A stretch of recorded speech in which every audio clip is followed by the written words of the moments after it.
आदाब। मुंसिफ टीवी में आपका इस्तकबाल है। खबर दिन भर न्यूज के साथ मैं हूं मोनिस अनवर। देखेंगे तमाम बड़ी खबरें, लेकिन सबसे पहले हेडलाइंस। C&D प्लांट का सीएम केजरीवाल ने किया उद्घाटन। बोले ये देश का सबसे बड़ा प्लांट सबसे आधुनिक तकनीक से बनाया गया।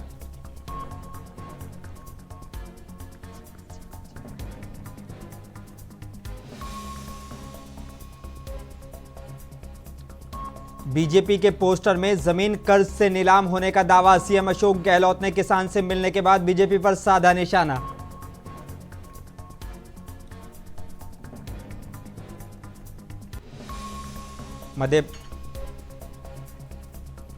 मध्य प्रदेश में देश के हर समाज को बीजेपी ने किया ठगने का काम। कांग्रेस प्रवक्ता डॉक्टर रागिनी नायक ने साधा निशाना।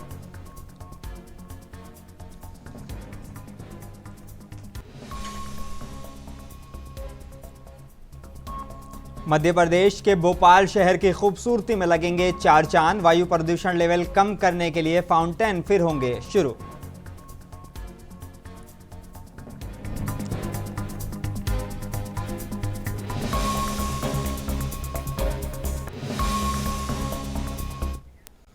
आइए बुलेटिन की शुरुआत करेंगे कुछ अहम और बड़ी खबरों के साथ। बीजेपी के पोस्टर में जिस किसान की जमीन कर्ज से नीलाम होने का दावा किया गया, उसने खुद पर 1 रुपया भी कर्ज नहीं होने की बात कहकर मामले को नया मोड़ दे दिया है। किसान के सामने आने के बाद अब कांग्रेस बीजेपी को घेर रही है। जैसलमेर के रामदेवरा में रिखियों की ढाणी के रहने वाले किसान माधुराम जयपाल और उनके बेटे भूरा राम से सीएम अशोक गहलोत ने जयपुर में मुलाकात की। सीएम ने पोस्टर हटवाने का आश्वासन दिया। साथ ही आज मीडिया से बात करते हुए सीएम अशोक गहलोत ने कहा कि किसान माधुराम कल घर पर आए थे। माधुराम ने कहा कि मेरे पास 200 बीघा जमीन है, मेरी फोटो सब जगह लगा दी है, मैंने कर्ज ही नहीं लिया। माधुराम का कहना है कि मुझसे पैसे मांगे गए, मेरी बेइज्जती हुई है। जो है माधुराम और बुजुर्ग है, वो घर पे आए, कैमरा पीछे आप सर्च करो, जब भावुक हो गया। तो मेरे पास 200 बीघा जमीन है, मैंने कोई कर्ज लिया ही नहीं है, और मेरी फोटो रास्ते में लगा दी इन्होंने कि कर्जा जो है लेकिन जमीन फुड़क हो गई, तो मेरी इंसल्ट कर दी। और मैं चाय पीने गया ढाबे के अंदर, तो उसने कहा बाबा पहले पैसे दे।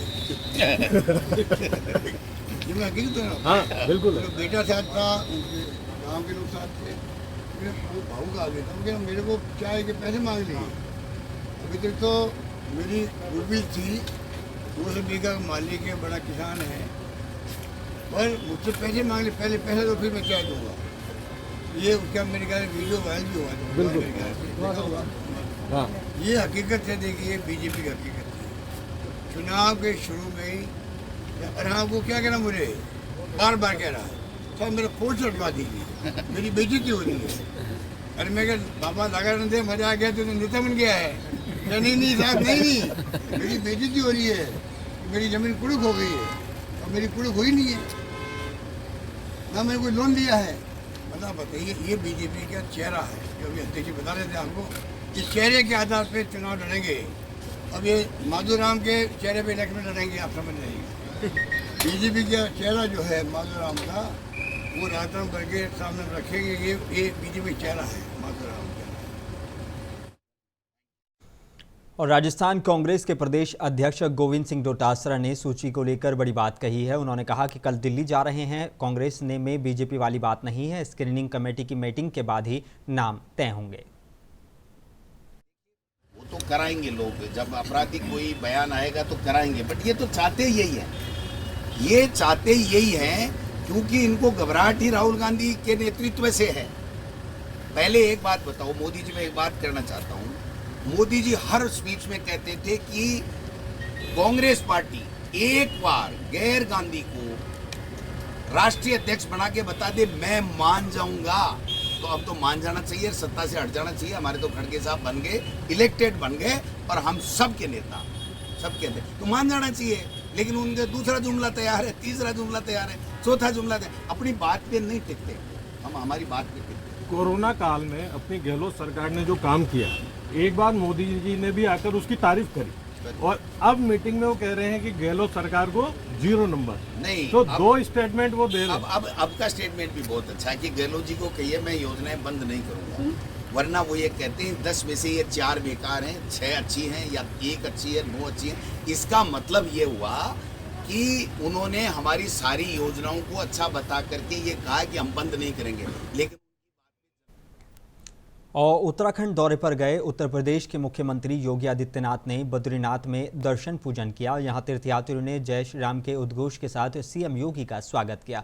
योगी ने इसके बाद मुस्कुराते हुए हाथ हिलाकर सबका आभार प्रकट किया। सीएम ने ब्रह्म कृपाल में अपने पितरों और गुरुओं का तर्पण भी किया। इससे पहले उन्होंने चीन सीमा के निकट तैनात सेना के जवानों से मुलाकात की।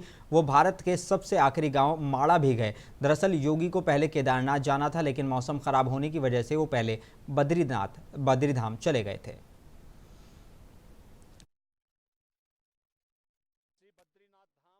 श्री केदारपुरी के इन पवित्र तीर्थों का दर्शन करने का सौभाग्य मुझे प्राप्त हुआ। बद्रीनाथ धाम अपने नवनिर्माण की प्रक्रिया के साथ तेजी के साथ आगे बढ़ रहा है और केदारपुरी हमारे 12 ज्योतिर्लिंगों में से एक पवित्र ज्योतिर्लिंग। पूरा देश और पूरी दुनिया में जहां कहीं भी सनातन धर्मावलंबी रहते हैं, वे सभी बड़ी आस्था के साथ, बड़ी श्रद्धा के साथ इन पवित्र तीर्थों का दर्शन करने के लिए उतावला रहता है।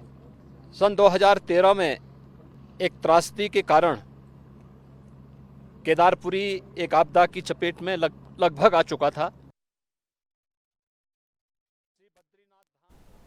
और दिल्ली के मुख्यमंत्री अरविंद केजरीवाल ने मजलिस पार्क मेट्रो स्टेशन के पास C&D प्लांट का उद्घाटन किया। इस दौरान दिल्ली के सीएम केजरीवाल ने कहा कि वो बेहद खुश हैं क्योंकि आज बुराड़ी में 2000 मीट्रिक टन के C&D प्लांट का उद्घाटन हुआ है। दिल्ली में जगह जगह मलबे के ढेर पड़े रहते हैं, यहाँ पर उस मलबे से ईंट टाइल्स बनाई जाएंगी। ये देश का सबसे बड़ा प्लांट है और सबसे आधुनिक तकनीक से ये बनाया गया है। दिल्ली में लगभग 6500 टन मलबा रोज निकलता है। अभी बताया जा रहा है कि लगभग दिल्ली में 6500 टन मलबा डेली निकलता है और इस तरह का ये चौथा प्लांट है। एक अपना रानीखेड़ा में है, एक शास्त्री पार्क में है, एक बक्करवाला में है और एक ये है। ये सारे मिला के 5000 टन है और दिल्ली में लगभग 6500 टन कूड़ा निकलता है, ये मलबा निकलता है। इसके बाद एक ओखला में बनाने का प्लान है 1000 टन का और बाकी जितने प्लांट हैं उनको थोड़ा थोड़ा उनकी कैपेसिटी बढ़ाई जाएगी। तो मुझे लगता है कि थोड़े समय के बाद दिल्ली में जितना भी मलबा निकलेगा वो सारा का सारा मलबा जो है वो यहाँ पे प्रोसेस होके और उसका रिसाइकलिंग हो जाएगी, उसका इस्तेमाल होएगा, वो जगह जगह कूड़े के तौर पे नहीं पड़ा होगा। तो इस तरह से मलबे से अपने को छुटकारा मिल जाएगा। जितना मलबा दिल्ली में डेली जनरेट होगा उतने मलबे का यहाँ पे काम आता जाएगा। यहाँ पे अभी मैं घूम के आया, बता रहे हैं कि लेटेस्ट टेक्नोलॉजी है, यूरोपियन टेक्नोलॉजी लेके आए हैं ये लोग, लेटेस्ट टेक्नोलॉजी है और ये देश का सबसे बड़ा प्लांट है। तो मुझे बहुत खुशी है आज। और पंजाब के मुख्यमंत्री भगवंत मान ने आम आदमी पार्टी सांसद संजय सिंह के परिवार से मुलाकात की है। साथ ही उन्होंने केंद्र की भाजपा सरकार पर जमकर हमला बोला। उन्होंने कहा कि भाजपा का एक फॉर्मूला है, जहां जनता साथ ना दे वहां ईडी का इस्तेमाल करके विपक्ष को डराओ, उनके विधायक को डराओ, खरीदो और सरकारें बदल दो।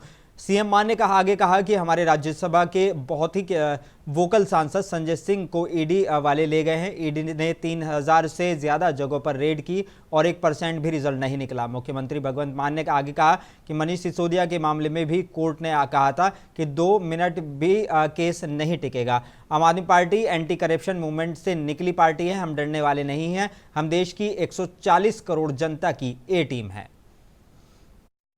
की तरह दीवार की तरह हम संजय सिंह जी के साथ खड़े हैं और संजय सिंह क्योंकि प्रधानमंत्री के सामने बोलने की हिम्मत रखते हैं और ईडी जानी जहां चाहिए वहां जाती नहीं। देखो, एक नारा जो है वो बीजेपी वाले बोलते नहीं है, लेकिन असली नारा वही है, एक देश एक दोस्त। जो दोस्त है उसके घर पे ईडी जानी चाहिए ना, जो एक ही दोस्त है, बस एक दोस्त के लिए 140 करोड़ लोगों को सूली पे टांग रखा है, ठीक है ना। इसलिए ये जो दिया है वो जब बुझता है वो ज़्यादा फटफट फटफट करता है। तो ये बीजेपी का जबर और जुल्म का दिया जो है ये आने वाले महीनों में बुझने वाला है। और पंजाबी में कहते हैं अत, आड़े ते अतक तत्ता अत, लेकिन अत करने वाले को, अत मीन्स इंतहा, अत करने वाले को पता नहीं चलता कब अदक की टिप्पी बन जाती है। आड़े ते टिप्पी तत्ता अंत।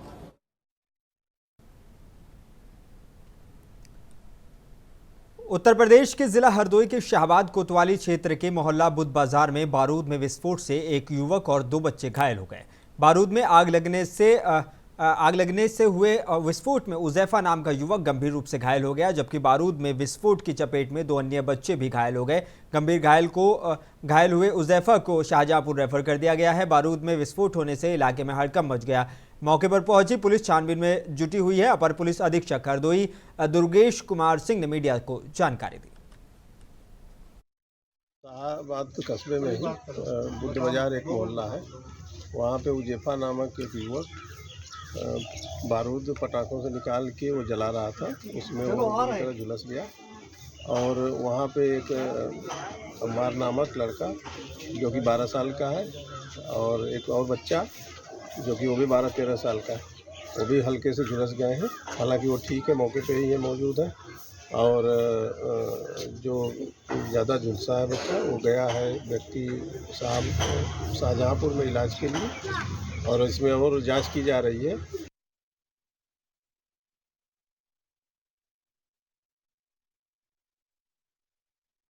ब्रेक के बाद एक बार फिर इस्तकबाल है। छत्तीसगढ़ में विधानसभा चुनाव को लेकर सभी राजनीतिक पार्टियों में गहमा गहमी मची हुई है। बीजेपी ने अपने उम्मीदवारों की पहली लिस्ट जारी कर दी थी, वहीं अब दूसरी सूची को लेकर पार्टी में बवाल मचा हुआ है। बताया जा रहा है कि छत्तीसगढ़ में टिकट वितरण को लेकर बवाल मचा हुआ है, जिससे पार्टी के नेताओं के बीच नाराजगी देखने को मिल रही है, जिससे संगठन में असंतोष बना हुआ है। जानकारी के मुताबिक बीजेपी के कई बड़े नेता सहित प्रदेश प्रभारी ओम माथुर, मनसुख मंडाविया कार्यकर्ताओं को समझाने में लगे हुए हैं। अभी जो पूर्व में कुछ सोशल मीडिया में नाम वायरल हुआ था अर्पिता अग्रवाल का नाम, उसके विरोध में हम लोग यहाँ पे विरोध प्रदर्शन करने के लिए पार्टी कार्यालय आए। और विरोध प्रदर्शन करने का कारण है कि पिछले 2 चुनाव में पार्टी के विरोध में निर्दलीय चुनाव लड़ चुका है और पार्टी के 98 में निर्दलीय प्रत्याशी के रूप में लड़ चुका है और पार्टी के कार्यकर्ता निरंतर उसके साथ हम लड़ रहे हैं।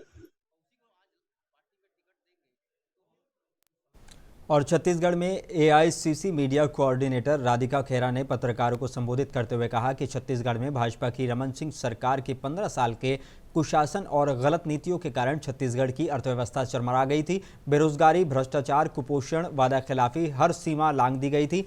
हर वर्ग त्रस्त और परेशान था। इसलिए 2018 में प्रदेश की जनता ने भारतीय जनता पार्टी और रमन सिंह के पाप के घड़े को फोड़ने का काम किया और कांग्रेस की सरकार बनी। पिछले 5 साल में मोदी की केंद्र सरकार ने माता कौशल्या के मायके प्रभु श्री राम के ननिहाल के साथ सौतेला व्यवहार किया है, लेकिन जहां चाहा है वहां रहा है। छत्तीसगढ़ को बेरोजगारी, कुपोषण, भ्रष्टाचार, वादा खिलाफी से मुक्त कराने की इसी चाह के चलते कांग्रेस सरकार भूपेश बघेल ने राह बनाने का काम किया है और प्रदेश को आगे ले जाने का काम किया है।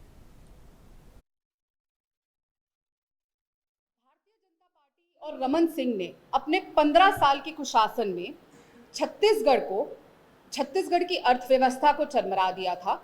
यहाँ पे सिर्फ भ्रष्टाचार, बेरोजगारी, कुपोषण, वादा खिलाफी और हर तरीके से हर वर्ग बहुत परेशान, निराश और हताश था। इसीलिए 2018 में छत्तीसगढ़ की जनता ने भारतीय जनता पार्टी और रमन सिंह के पाप के घड़े को फोड़ने का काम किया। हमारी सरकार बनी, कांग्रेस पार्टी की सरकार बनी, प्रदेश की जनता ने हम में विश्वास जताया और श्री भूपेश बघेल जी हमारे मुख्यमंत्री बने। लेकिन पिछले 5 साल में हमने ये भी देखा कि किस तरीके से मोदी जी ने, भारतीय जनता पार्टी की केंद्र सरकार ने छत्तीसगढ़ के साथ, राम जी के ननिहाल के साथ, माता कौशल्या के मायके के साथ सौतेला व्यवहार किया। लेकिन एक कहावत है, आप सबने सुनी होगी, जहां चाहा है वहां रहा है। और प्रदेश के मुखिया श्री भूपेश बघेल जी के अंदर चाह थी कि इन सब चीजों से प्रदेश को बाहर निकालना है, कुपोषण से, भ्रष्टाचार से, वादा खिलाफी से, बेरोजगारी से और जो परेशानियां यहाँ की महिलाएं, युवा, किसान जूझ रहे थे उससे बाहर निकालना है। तो जहां चाह होती और कांग्रेस कमेटी की राष्ट्रीय प्रवक्ता डॉक्टर रागिनी नायक ने प्रेस कॉन्फ्रेंस करते हुए कहा कि ये कहना अतिशयोक्ति नहीं होगी कि इंसान से लेकर भगवान तक, आम आदमी से लेकर परमात्मा तक और जनता से लेकर जनार्दन तक सबको पाखंड और भ्रष्टाचार, ठगी और चोरी का निशाना बनाने में अगर कोई राज्य नंबर 1 पर है तो वो मध्य प्रदेश है। ये शिवराज सिंह सरकार ने सुनिश्चित कर दिया है।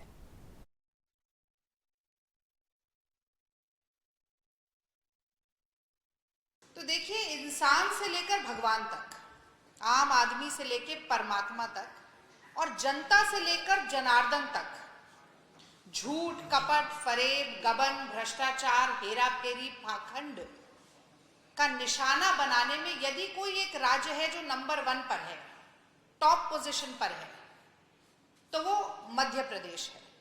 और ये शिवराज सिंह सरकार ने सुनिश्चित कर दिया है। कैसे सुनिश्चित किया है ये मैं सिलसिलेवार तरीके से आप लोगों को बताऊंगी। तो पूरे देश में ये बात बहुत अच्छे से परिलक्षित है, जग जाहिर है कि मुंह में राम बगल में छुरी, इसका जीवंत उदाहरण भाजपाई और संघी हर मौके पर देते रहते हैं। मुंह में राम बगल में छुरी।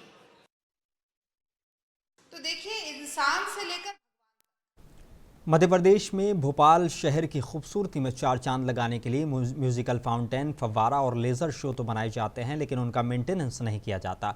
इस कारण वो ख़राब हो जाते हैं। इससे जनता के पैसों की बर्बादी होती है। ऐसा ही नीलम पार्क और बड़े तालाब में बने फाउंटेन और फव्वारे को लेकर है। दोनों कई साल से बंद पड़े हैं। भोपाल शहर में ऐसे कई छोटे बड़े फाउंटेन बनाए गए थे जो देखरेख के अभाव में ख़राब हो गए और बंद पड़े हैं, जिसकी सूद लेने वाला कोई नहीं है। अब नगर निगम अध्यक्ष किशन सूर्यवंशी ने फिर से पहल की है। उन्होंने कहा कि वायु प्रदूषण में गिरावट लाने के लिए पहले ही नगर निगम प्रशासन को एक व्यवस्था बनाने के लिए कहा गया था। शहर पर लगे फाउंटेन को फिर से चालू किया जाए। प्रदूषण लेवल को कम करने के लिए ये कारगर सिद्ध होगा। उन्होंने कहा कि वापस हमारा शहर की प्रयास है कि शहर की खूबसूरती और वायु प्रदूषण लेवल कम करने के लिए फाउंटेन फिर से चालू किया जाए। वायु प्रदूषण में जो गिरावट लाने के लिए काफ़ी समय पहले आप सबको याद होगा कि मैंने एक निगम प्रशासन को ये व्यवस्था बनाने के लिए कहा था कि चौक चौराहे पे पहले जो फाउंटेन लगा करते थे वो प्रदूषण के लेवल को भी कम करने में कारगर सिद्ध थे। बाद में समय अनुसार ये परंपरा बदलती गई, चौराहे पर मूर्तियों ने स्थान ले लिया फाउंटेन का। अब भोपाल नगर निगम का वापस हमारा ये प्रयास है कि शहर के विभिन्न स्थानों पर हम फाउंटेन लगाएं और चलाएं और वो चलते रहें। फाउंटेन का काम जो रहेगा वो केवल खूबसूरती नहीं रहेगा, उसके कारण खूबसूरती तो लगती है, उस स्थान पर बहुत अच्छा तो लगता ही है, पर वो प्रदूषण लेवल को भी कम करने के लिए बहुत ही कारगर सिद्ध होते हैं। डस्ट पार्टिकल जो कि वायु में घुल करके प्रदूषण फैलाने का काम करते हैं। आप देखेंगे कि जो फाउंटेन है उसके जो वाटर। और राजस्थान की मालवीय नगर विधानसभा से कांग्रेस के संभावित उम्मीदवार पवन गोयल ने बीजेपी पर निशाना साधा है। उन्होंने कहा कि बीजेपी के राज में राजस्थान में भ्रष्टाचार चरम पर था, लेकिन सीएम अशोक गहलोत ने हर समाज और हर तबके के लोगों के लिए विकास का काम किया है।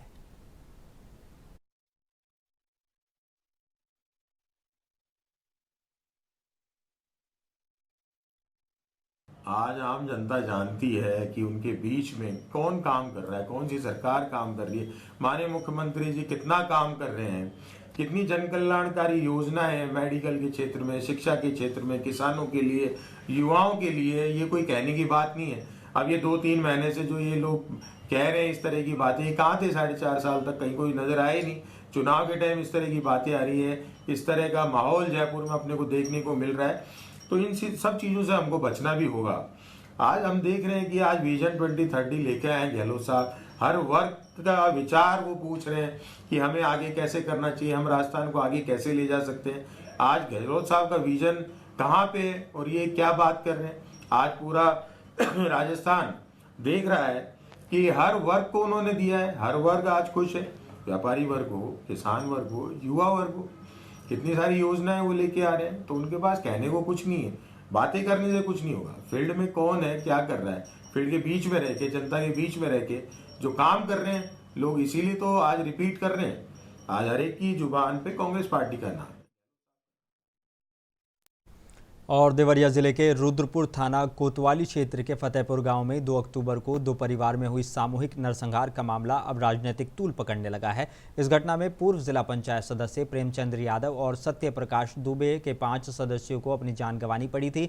आज सुहेलदेव भारतीय समाज पार्टी के राष्ट्रीय अध्यक्ष ओम प्रकाश राजभर भी घटनास्थल पर पहुंचे और मौके का जायजा लिया और इस घटना में पीड़ित परिजनों से भी मुलाकात की। पत्रकारों से बातचीत करते हुए ओम प्रकाश राजभर ने कहा कि इस घटना से मेरी पार्टी दुखित है और पीड़ित परिजनों के साथ खड़ी है। घटना में जो भी दोषी हैं उनके खिलाफ सख्त कार्रवाई की जाएगी। इसके लिए मुख्यमंत्री योगी आदित्यनाथ से वार्ता भी हो चुकी है। दोषियों को जल्द से जल्द सजा मिले, इसके लिए फास्ट ट्रैक कोर्ट में सुनवाई की जाएगी, जिससे पीड़ितों को न्याय मिले, दोषियों की कड़ी सजा मिले।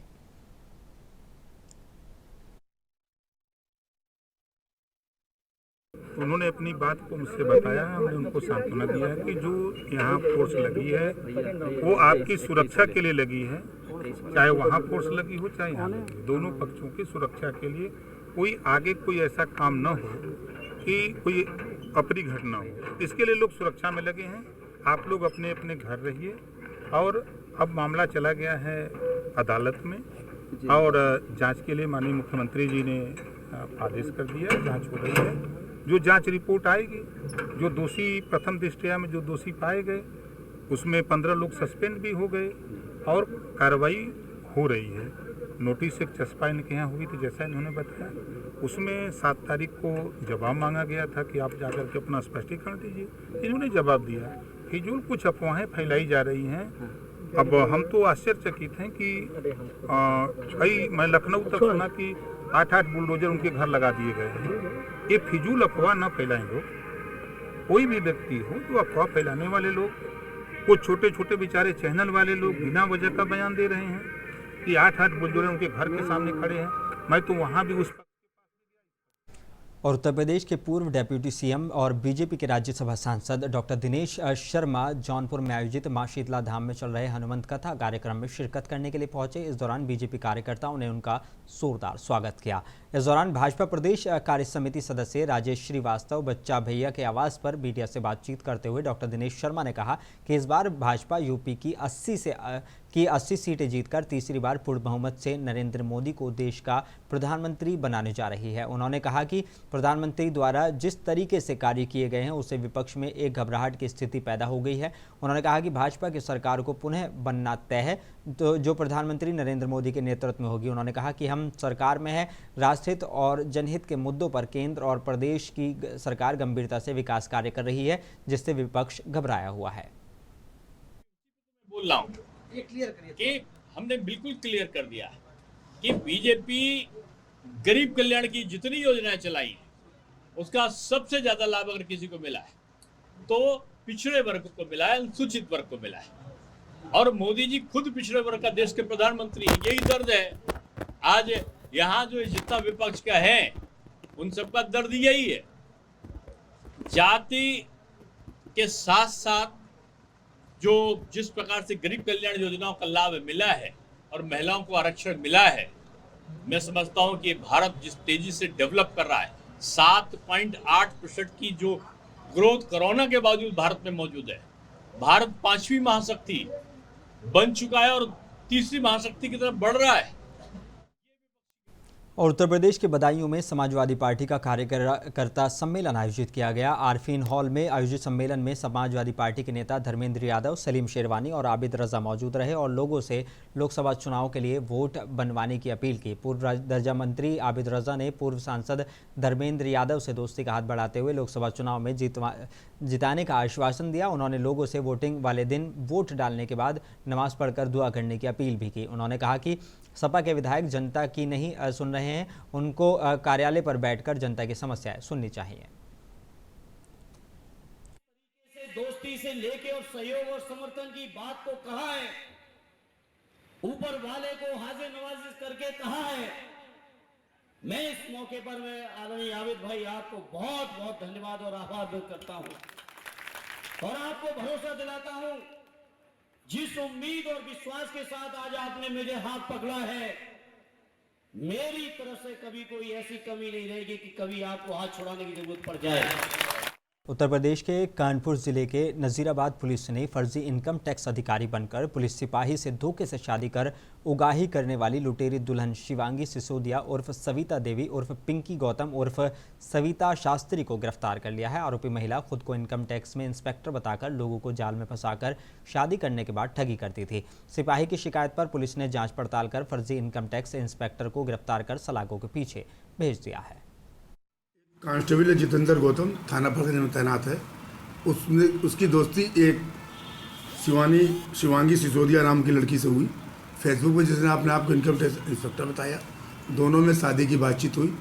फिर दोनों के शादी हुआ। बाद में ज्ञात हुआ कि इसकी शादी ऑलरेडी एक पहले भी हो चुकी है। दोबारा और लोगों से भी इसके संबंध पता चले हैं, जिस संबंध में सिपाही ने एप्लीकेशन दिया, जिसके आधार पर जांच कर मुकदमा पंजीकृत किया गया। एक कांस्टेबल। और खबर उत्तर प्रदेश के देवरिया जिले से है, जहां रुद्रपुर थाना क्षेत्र के फतेहपुर गांव में 6 लोगों की हत्या के मामले में आज मुख्य अभियुक्त नवनाथ मिश्रा को गिरफ्तार कर लिया गया है। नवनाथ मिश्रा को रुद्रपुर पुलिस ने भभौली तिराहे से गिरफ्तार किया है, जिसके पास से घटना में प्रयुक्त राइफल भी बरामद किया गया है। बताया जा रहा है कि फतेहपुर गाँव में बीते 2 अक्टूबर को सत्यप्रकाश दुबे, उनकी पत्नी, 2 लड़की और 1 लड़की की हत्या हुई थी।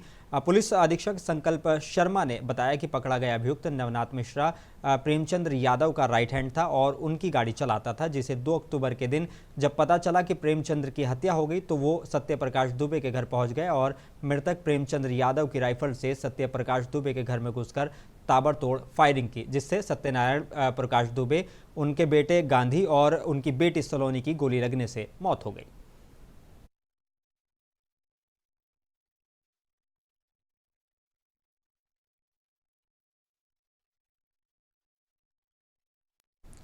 और आखिर में एक बार फिर नजर डालेंगे हेडलाइंस पर।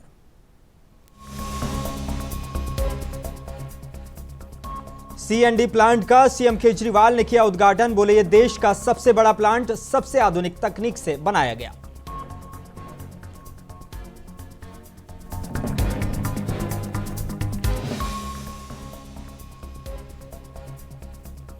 बीजेपी के पोस्टर में जमीन कर्ज से नीलाम होने का दावा। सीएम अशोक गहलोत ने किसान से मिलने के बाद बीजेपी पर साधा निशाना।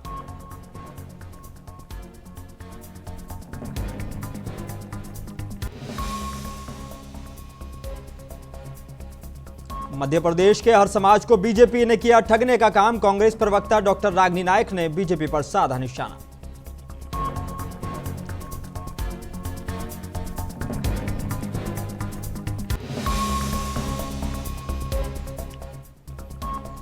और मध्य प्रदेश के भोपाल शहर की खूबसूरती में लगेंगे 4 चांद। वायु प्रदूषण लेवल कम करने के लिए फाउंटेन फिर होंगे शुरू।